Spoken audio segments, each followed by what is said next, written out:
I like being interviewed. I like yapping, you know? I have with me here today the one and only Shwabadi. Yo, what's good? I'm no one to play with. See, I'm a player, but every rig of the game will you be living the same. I took the system and tamed it. I am very excited for this one. Long overdue, bro. Yes. Happy to be here with you. Thank you. Before we get into you and your amazing music, I just want to say just a quick thank you to you. When I first started making content, I was a small YouTuber, and you're the first person to watch the reactions, to comment on them. When you're small, and you try and be consistent, to see you do that gave me a little bit of validation to kind of keep going. Yeah. And that means a lot to me. Hey, bro, we've all been small creators at some point, and I know the power of someone with a larger channel, commenting or sharing your shit and saying hey, what you're doing is cool, keep doing it. Yeah. Because I had that as well when I was, getting started, whereas I had that validation, and it led to where I am today. Yeah. So and look at where he is today. Yeah. If I can give that out, I am more than happy. Yeah. And I wanted to say that off camera, but at the same time, I'm like, the audience should know how much of a stand-up guy you are. Because you had no reason to do that. You didn't have I did have a reason to do that, because you make good content. Oh, there you go. Yeah. I was talking about how I have a bit of imposter syndrome around here. That's talk to someone who doesn't. Okay. Because I dare you. Everyone goes through it. How did you, I guess, are you still going through that, or how did you overcome that? It happens occasionally. I mean, events like MPC, when you first step in, you're first invited to it. It seems like everyone knows everyone, and everyone's such a big creator, or they've been doing it for longer than you, or they're just you think they're better than you. Whatever it is, it's like something sets you apart from everyone. You're like, oh, I feel like I maybe shouldn't be here. But I mean, thankfully, this is the kind of community that once you spend any amount of time at all with these people, they will just bring you in with the warmest embrace. So it vanishes pretty quickly. Yeah. I feel like by now I already know a few people, and we're just talking normally. Before it was introductions to people. Now it's just we're cool. It's the type of scene where as long as you're genuine, you know what I mean, and you don't have ulterior motives or whatever it might be, as long as you're just you're here for the love of the content, the music, the people, the scene, then we're here for you. That's the kind of community that it's meant to be. It's just and I love that. Yeah. How did you fit all that into that part of the song, for that rhyme scheme with these syllables? It feels impossible to do. How do you do that? As an artist? Yeah. A lot of iteration, a lot of deleting everything you have and starting again. Or going edits. Every time I'll write a stanza, 4 bars, and then I'll go back and I'm like, I'm not saying enough here. So I'll change it, I'll add a line in, take something out, iterate until it's as dense as I'm happy with it being. Because I mean, I got a little lax maybe in sort of 2022, late 2022, early 2023, where I was I wasn't really spending as much time on bars, on really focusing on the writtens and what I was saying. And I look back at that era of music and I'm not super happy with what I did. So nowadays I'll finish writing a song, and then I'll go back and I'll edit it and iterate it until I can get every part of it as dense as I can lyrically, even if 90% of what I'm saying on each part people aren't going to get. Yeah. You know what I mean? There will be the person here and there that gets what I'm trying to do, and that's enough. Yeah. I'll be honest, I don't get a lot of the references you'll do, because I only watch a certain set of animes. I get that. But sometimes I'll watch an anime afterwards. For example, Jujutsu Kaisen. That's one where a lot of artists were I was reacting to the music about it before I even saw the anime. Yeah. But once I started listening and watching the anime, I saw the themes, I saw the references, and then it started working out. It's this crazy thing where some of my favorite rap songs, especially rap songs ever, are songs that months, years later, I'll still be listening to them and I'll only just catch something. So it's really fun to have songs where I imagine people listen to them in a few years and actually start still catching stuff, even though they've been listening to it a long time. And if that's just because they finally watched the show, so be it. I'll take that. Okay. So Conquest had a bit of a similar take to that. Yeah. Because I know he is very lyrically compact as well. Yeah. But I felt like from a listener standpoint, I compare you to, you will actually do a bit of flows and do a build up. Right. And then you'll like lead to a nice punchline, right? Yeah. And him is just like pop, pop, pop, pop, pop, He's right? rapid fire. He can Exactly. be really rapid fire, yeah. So is that something you intentionally developed? Because to me, I love both styles. Yeah. And I like that. There's Yeah. there's like a moment in the writing process where I'll come up with a punchline, right?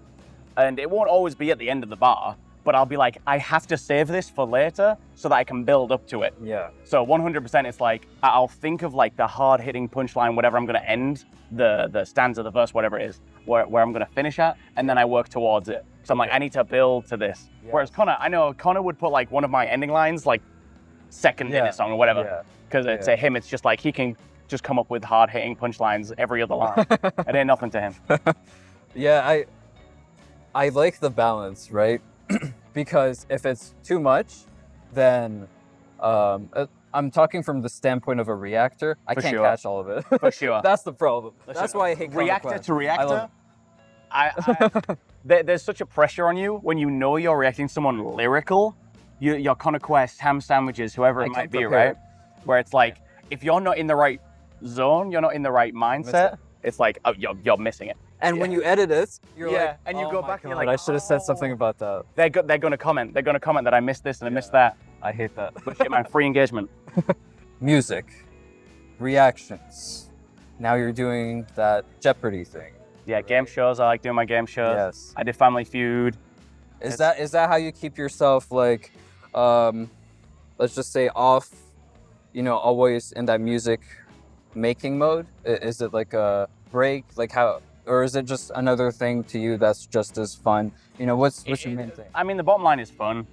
Really, with like the secondary content, with Shwabadi, with my live streams. I don't want to do anything on there that isn't enjoyable for me. Mm-hmm. So like music can be tough. Music can be a grind. Music can be sat in an office for a week straight, staring at a blank notepad file, just like tearing your hair out. Yeah. And I love music, but it's such like a difficult process sometimes. So for my secondary content, I can't have it be difficult. I can't have it be like feel like a job, feel like a task. So the game shows, like, it's just kind of me fucking around. You know what I mean? I get my friends on a call, I ask them some stupid questions, and we laugh about it. Yeah, I love watching those. Whenever I'm working, I'll just throw one of those on. Or I'll even throw the Rustage D&D ones on and just like listen to those. Those are super entertaining. UK Trio, since we're on this topic, when's the next UK Trio track coming out? We're always talking about it. The issue is, as the trio, we throw a lot of really, really silly ideas at each other. I could tell. Which we don't necessarily want to commit to, putting in the work to make it and then putting it out, because I don't necessarily think people will watch it.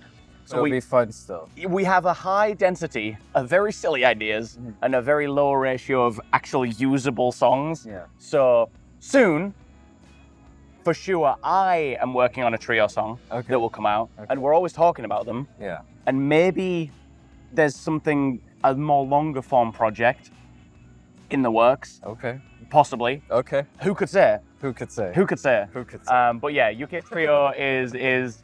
I know we've been a lot less frequent with those kind of collaborations. And I last love year, those. but they're not going anywhere. They are a staple. I discovered you through Cyphers mostly, your verses. And when I got to your verses, one of the things I always say is your entrance is like the most solid one all the time. Like I feel an energy there. I feel like a straight shift from whoever, and it doesn't matter who that person was before, whether it was a better or worse verse. It's just, you just switch things up, and there's like a attitude there. There's the demeanor. Like there's something there that just like makes me get up and be like, that was hard. That was hard. Do you intensely work on that? Yeah, Cypher verses don't take me long, usually. Like the format of Cyphers, on average, it's one way you can like be experimental, you can be creative, you can do something like that you wouldn't do on your usual songs. But like coming up with the Cypher verse usually doesn't take me an hour. Okay. But prior to that hour, there is at least a full day of just thinking of the first line. I knew it. Because genuinely, the start of the verse, like you say, is so important. With a cypher, there's so many different people on there, and the first impression that someone's going to have of you on that song is so important. Yeah. So I think when I come into a song like that, the first thing I want people to do is start paying attention. So yeah, I put a lot of thought into that. I always lock in as soon as it's you. And a few other people too. That's what you said. You know, when you try and break something down and you're doing reactions. If I know it's someone that's lyrically dense, I'm not just clocking in for those ones. Right, you know? right. Like there's some people where they focus more on the melody, the style of it. Yeah. That stuff, and I think that I can appreciate those no matter what mind state I'm in. But I feel with some other verses that. And it's more of my bread and butter anyway. Like 95% of my playlist is all rap. Right. Yeah. And when that happens, I'm like, okay, I need to lock in. So that's what I do with the reactions. But now that I'm doing like the more long form like batch reactions, I feel like I saved the best for last. But at the same time, I'm not as mentally sharp for the last part. Okay. Yeah. When you do like long reaction batches, like when you stream it, for example, and I know you don't do as much recently, but when you used to do it, how would you like make sure that you're locked in the whole time? Well, the way I did it, especially with streams, because I usually I would stream for like 2-3 hours, and then during that stream I'd record individual reactions. I sort of warm up with some songs where I'm not in full reaction mode. I know it's going to be vibey stuff, or you know what I mean. I warm up, then I lock in for like 8 songs as I record. And then the rest of the stream, I can kind of be like, let's chill out. You know what I mean? So like the stuff that you see on the YouTube channel is way more me like focusing, just because it's just going to be like 7-8 videos. Yes. And then the rest of the streams, if you ever tune into the Twitch, you know, I'm just kind of, I just talk shit, bro. Yeah, I try to. The reason I don't is because, I mean, I do reactions too. So I'm scared I'm going to get spoiled on something. But there's been times where I'm really on point with the releases and you do yours after, and like I'll just hop on. I say hi every now and then. Yeah. But, it's really awesome to see you like you're basically like on every platform like all the time. I mean, someone said to me once, don't put all your eggs in one basket when it comes to like internet creation. I think I took that personally because I really do. I'm trying to spread out. Yeah, he's a problem. How did you get into making music in general? Because I think that's something that I know about a lot of other people, not you. Yeah. I had a not a straightforward route. So I used to be really into, I mean, I still am really into singer-songwriter, country, folk, bluegrass, you know, acoustic guitars. I love those little ones that you put out, And you've heard me do that kind of thing as well still. But that was my entry into music. I played a bunch of covers of things like Johnny Cash. I love singer-songwriter stuff like Ed Sheeran was big when I was a teenager. It was just me playing the guitar and stuff. And I got into doing covers, parodies, and then I was like, I could write my own songs. Okay. So I wrote my own songs. And then I couldn't tell you specifically why I started rapping. It was just like an option. So I was like, you just write a bar or something, or you're like, I'm made for this part. I remember like early YouTube days, 2011, 2010 was when I really started uploading. I was like finding Cypher entries online where people would put out a beat and they're like, everyone record a verse and the best ones win. And I just record a bunch of those, like one every couple weeks and put it out. I made fandom music. I was in the My Little Pony fandom. I made songs about that. Obviously met Rustage that way. And then rap sort of started overtaking the singer-songwriter stuff when I got the attention of some of the people I listened to, like Dan Bull, because I was posting a lot, and he like encouraged me early on. So I was like, oh shit, I've got to focus on this. Yeah. And then I don't know. I guess that was just my full-time thing now. But I mean, recently I have been trying to dip back into those roots because I just love folk music. I think it's important. Real instruments. Yeah. So yeah, I've been doing my side project out after winter. Speaking of real instruments, you've been pretty vocal about AI. Yeah. Right? Yeah. I have a question for you, right? when all these production tools started happening, right? Yeah. There was a point where there was a shift from real instruments to just making beats online with whatever things were set already. I think that there's a portion of that is happening in AI too. Yeah. But then there's also the portion where content is being used as inspiration or even stolen in at times. How do you feel that comparison works? And do you think that AI could be used in music? 100%.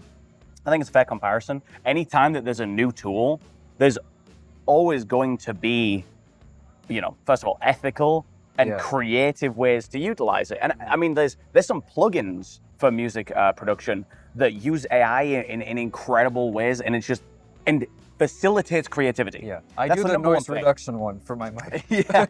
Number one thing for me is if you've got a new tool like AI, it needs to facilitate human creativity, because otherwise it fails as a tool. Yeah.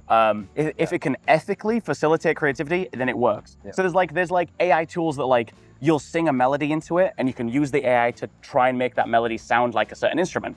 And that's great for producers that don't want to use samples but can't play instruments, or can't, people who are starting out, they can't afford to pay session musicians, blah, blah, blah. There's 1,000 reasons why you would need something like that.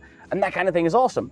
But then there's an equal amount of tools where you're like, this seems to replace the human. The human brain, Yeah. the creativity. AI should exist in my mind to get rid of the mundane so that we can do the creative. Yes. Not get rid of the creative so we have more time to do the mundane. Yeah. It's like I've spent enough years working jobs I don't like so that I can do music. Don't take that away from me. Yeah. Automate the jobs, not the arts. Yeah. Yeah. And I see that a lot too with even visual arts. Yeah. Visual art is obviously just a hot topic. Yeah. I'm very passionate about AI generated art. I feel is vastly across the board unethical. It currently is completely unsuitable to be used. Yeah. Very passionate about that. In my own personal experience, I mess with things like Mid-Journey. But what I do with that is, it's just the background of my thumbnail. So it's just the blurry parts at the edges. Right. Because I just wanted a color and a gradient, Yeah. and I'm like, this would be pretty cool. Or raindrops or something. Yeah. Or just give me raindrops. There's always those tools. There's always a use for that tool where it's this just helps me to get something done that I was just gonna do some other stupid way anyway. So it's So that's where I use it. Yeah. And I'll use it with noise cancellation, of that sort of stuff. Yeah. But I did try doing a AI thumbnail one time, and I looked at it, I'm like, first of all, it doesn't even look like what I want it to look like. And second of all, I would like to just work on the thumbnail my own way, get to the process that way, right?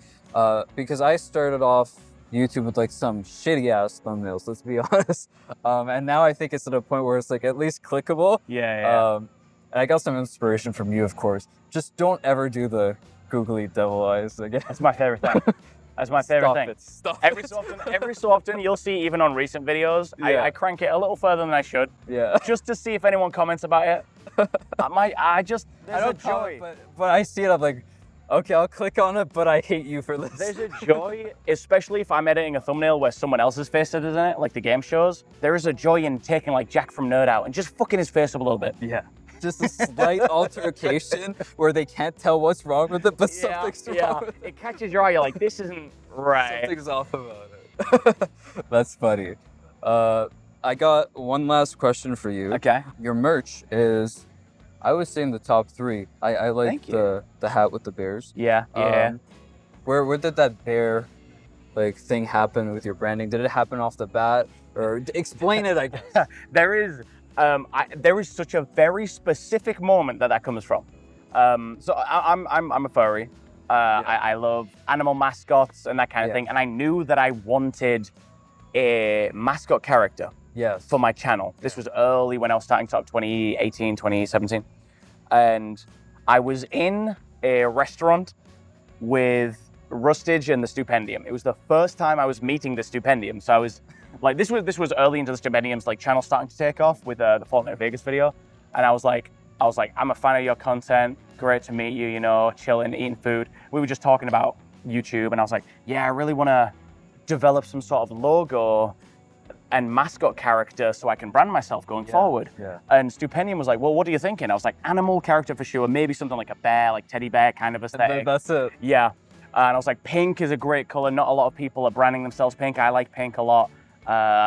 We were just chatting shit. And they draw on a napkin in the restaurant, and I have a photo of it somewhere, the original Bear Baddie mascot on a napkin drawn by the Stupendium. Share that online. I want to see that. So I do want to give full credit. Yeah, if I can find it, I will send you it and put it somewhere on screen. I give full credit to the Stupendium designed my mascot. Okay. Yeah. See, that's a cool story. I was always wondering about that. I'm like, I wonder where this one came from. Restaurant napkin. If you want to shout out any of your music, or even give me like your favorite song that you've made. I mean, I love all the music I've been making this year. I'm finally in a spot where I think I've experimented a lot, and I've found like the things that are the most fun for me. So anything that I've released this year, go back and listen to it. Blood Brothers, You Are What You Eat, my EP from December. It's just like, it's very diverse, but it's very me. Yeah. It's very me right now. That EP to me, solid. Thank you, dog. I just want to say, I say this to most of the artists here, I love Nerdcore, right? Especially when it's about like a character or something that I mess with, or a theme that I've thought of, while watching the anime too. But I think that what gets me to keep listening at this point is not the anime, but like getting to know you, right, through the music. And I think it's important to, even if 90% of your music is Nerdcore, to maybe have like a 10% here and there where like you explore your own story and just like keep that there, because your deeper fans are gonna listen to those songs. I think it's good for the fans, and I think it's really good for the artist. Yeah. I think it's really good for the artist to have a personal outlet, because like, I don't think this is across the board. I don't think it applies to everyone, but like by and large, just being able to, I think, put a piece of yourself into what you're doing creatively, I think it's healthy. I think it's healthy. Yeah. For the mental. Yeah. I just do. It helps me. It's like therapy in a way. Yeah. Not that it replaces therapy. Please get therapy. Just listen to Shwabadi's music. You're good. Just listen to Songs for Ghosts. Listen to How Did I Get Here. Yeah. That'll be a replacement. Yeah. But thank you again for taking the time. I appreciate it so much. I'm gonna say thank you so many times after this too. But yeah. Yeah, man. I love the content. I love. Thank you so much for getting me on here, because it's always a pleasure. Always a pleasure. Genuinely. Links of Shwabadi in the description, of course. So many links. But thanks, Shwabadi. Seriously. No, you Awesome. did your thing. I knew you were gonna do your thing.